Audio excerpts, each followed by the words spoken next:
Imagine um jovem, não um jovem qualquer. Ele tem tudo que o mundo diz que traz felicidade: riqueza, status, juventude, saúde.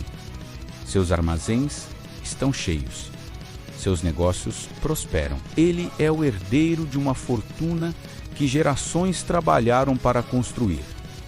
Ele é respeitado na sinagoga, admirado nas ruas. Por fora, sua vida é uma pintura perfeita de sucesso. Mas por dentro, um silêncio barulhento ecoa. À noite, quando as luzes da cidade se apagam e os sons do trabalho cessam, ele fica sozinho com seus pensamentos.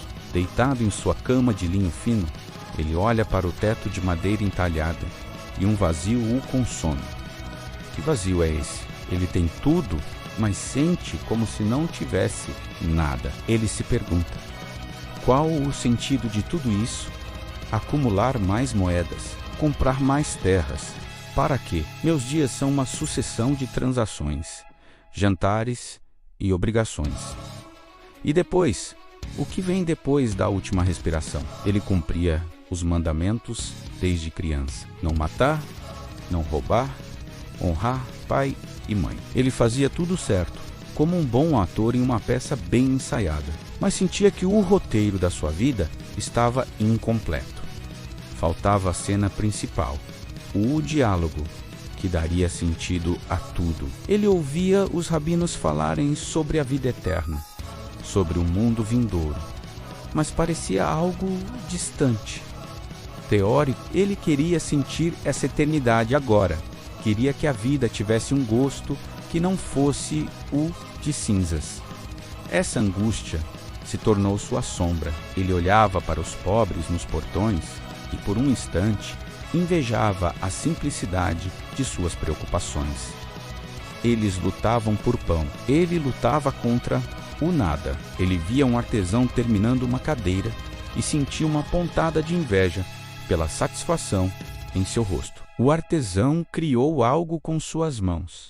E ele apenas administrava o que já existia. Ele não criava, apenas contava. A vida dele parecia uma equação matemática perfeita, mas sem alma. Um dia, um nome começou a ser sussurrado por toda a Galiléia e Judéia: Jesus, um carpinteiro de Nazaré, que falava com uma autoridade nunca vista. Diziam que ele curava os doentes, fazia os cegos verem e, mais do que isso, falava sobre um reino que não era deste mundo. Suas palavras, diziam, eram como água fresca para uma alma sedenta. A esperança tímida começou a brotar no coração do jovem rico. Talvez ele tenha a resposta. Talvez ele saiba o nome do meu vazio. A ideia se tornou uma obsessão. Ele precisava encontrar esse homem. Não era apenas curiosidade, era uma questão de sobrevivência espiritual. Então, ele corre, ele deixa para trás a dignidade de seu status, a compostura que se esperava dele. Ele corre pelas ruas, o coração batendo forte no peito, não pela corrida física, mas pela antecipação, pelo medo e pela esperança. Ele avista a multidão e lá, no centro, está ele, Jesus. Ele não espera. Ele se ajoelha, um homem de sua posição, ajoelhado na poeira da estrada, diante de um pregador itinerante. Os que o conheciam devem ter ficado chocados, mas ele não se importava. Ele estava diante da única pessoa que talvez pudesse salvá-lo de si mesmo. E com a voz embargada pela corrida e pela emoção, ele pergunta: Bom mestre, que farei para herdar a vida eterna? Não era uma pergunta teológica, era um grito de socorro. Me diga o que falta. Me dê o ingrediente secreto. Eu segui todas as regras. O que mais eu preciso fazer? Jesus olha, e nesse olhar, o jovem não vê julgamento. Ele vê amor, um amor profundo, que parece enxergar além de suas roupas finas, de suas moedas, direto na alma ferida. Jesus lhe lembra dos mandamentos que ele já conhecia. E o jovem, com uma sinceridade quase infantil, responde: Mestre, tudo isso eu tenho guardado desde a minha mocidade. Era verdade. Ele era um bom homem, mas ser bom não estava preenchendo o vazio. Então, vem o momento da verdade. Jesus, ainda com aquele olhar de amor profundo, lhe diz: uma coisa te falta. O coração do jovem deve ter parado. Uma coisa. A peça que faltava no quebra-cabeça da sua existência. Vai, vende tudo o que tens, dá aos pobres e terás um tesouro no céu. E vem, segue-me. Silêncio, o som do vento, o murmúrio da multidão, tudo desapareceu. Apenas as palavras, ecoando em sua mente. Vende tudo, dá aos pobres, segue-me. Não era um mandamento a mais para sua lista. Era um convite para uma vida completamente nova. Um convite para trocar a segurança de suas posses pela incerteza de uma jornada. Trocar seus tesouros terrenos por um tesouro no céu. Trocar o controle de sua vida pela confiança nele. O jovem olha para suas mãos.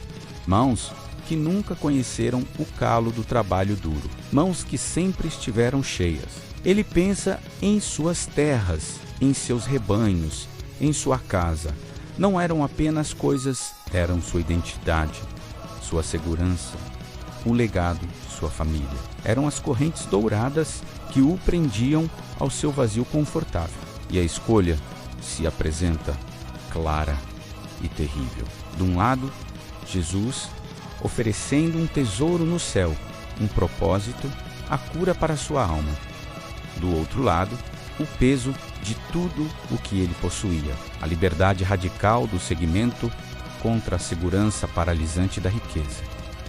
Ele olha para o rosto de Jesus uma última vez, e o que antes era esperança em seu rosto, agora se transforma em uma máscara de profunda tristeza. Ele não consegue, o preço era alto demais. O medo da perda era maior que o desejo pelo que lhe faltava. O conforto do conhecido era mais forte que o chamado para o desconhecido. Ele se levanta. A poeira de seus joelhos é a poeira de uma esperança que morreu. Ele vira as costas. Cada passo para longe de Jesus é um passo de volta para o seu palácio, para a sua riqueza e para o seu vazio. Ele vai embora triste, porque tinha muitas propriedades. A Bíblia não diz que ele foi embora com raiva. Diz que ele foi embora triste. Ele sabia o que estava perdendo. Ele sentiu o peso da escolha errada, mas não teve forças para fazer a certa.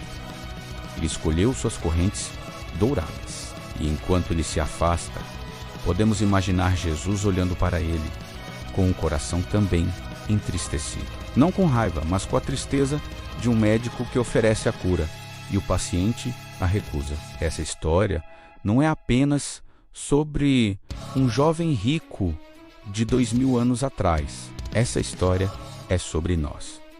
Todos nós temos nossas muitas propriedades. Podem não ser terras ou dinheiro.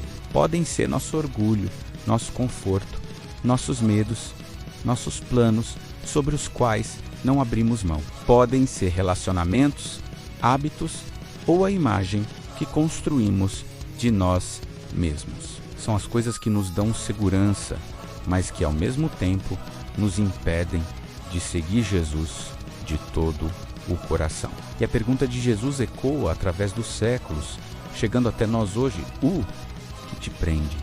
O que você ama mais do que a mim? O que é tão valioso que te impede de ter o verdadeiro tesouro?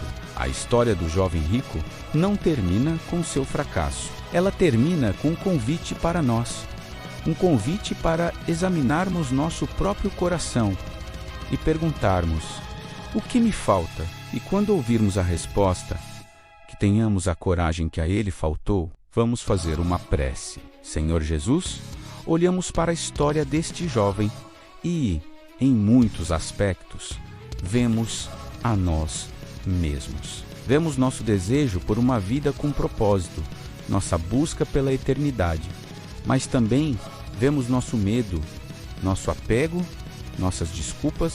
Perdoa-nos, Senhor, pelas vezes em que escolhemos nossas muitas propriedades em vez de te seguir. Perdoa nosso apego ao conforto, à segurança, ao controle. Perdoa o medo que nos paralisa e nos impede de dar o passo de fé que tu nos chamas a dar.